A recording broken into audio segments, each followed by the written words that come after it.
Congratulations. Obviously a big moment in anybody's fighting career. What's the emotions like for you right now? You know, I'm very excited, happy. Came here to do what I needed to do, but it's just the next step. You know, I got big plans, and that was just the first step. With this being the official debut, did it feel any different? Like, obviously you've been in there, but I mean, did it feel different tonight? It did feel different. It felt different for a lot of different reasons, you know. You don't go 0-2 in the UFC, so this was a must-win for me, and Jordan Wright was a dangerous opponent, so there was a lot of emotions. You know, the last time I got touched in that octagon, I went to sleep, so there was a lot of emotions going in there, and it felt good to go in there and just squash them all. That's awesome. Obviously, a lot of time dominating in the clinch position. Was that the game plan from the start? Absolutely. That fight was exactly what we planned to do. Push him up against the wall. That's what I'm going to do to everybody. That's my plan. You don't have to ask me anymore. I'm going to push every single light heavyweight up against the cage and elbow their face off. I like it.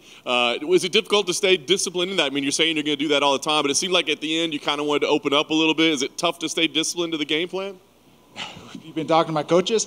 So, yes, I want finishes. I want to entertain you guys. I need to win fights, but I want finishes. So, yes, that third round, I felt, you know, I was obviously up on the scorecards. I wanted to put an exclamation point on it, but that kind of let him back into the fight slightly. So, you know, the game plan is always pushing him against the wall, but there's a give and take sometimes. Awesome. Well, I know you want to celebrate this, but I guess, you know, what's the plan next? I mean, do you look to book something right away? Do you look to take some time off and, you know, improve? I mean, what's the plan moving forward?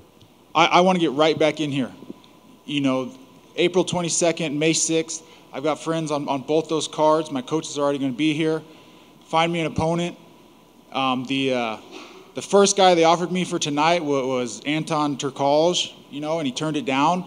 You got one fight in the UFC, man. You can't turn down fights. Like, let's go. I don't know when the last time he fought was. Let's get both of us on that one of those soon cards, late April, early May.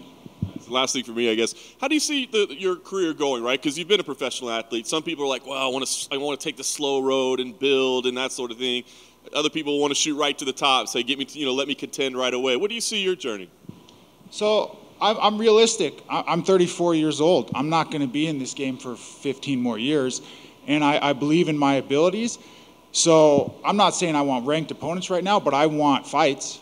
I'll fight as many times as the UFC calls, I'll pick up. So I want fights, and I'm going to, you know, bloody guys up and just keep rolling until they have no choice but to move me up in the rankings.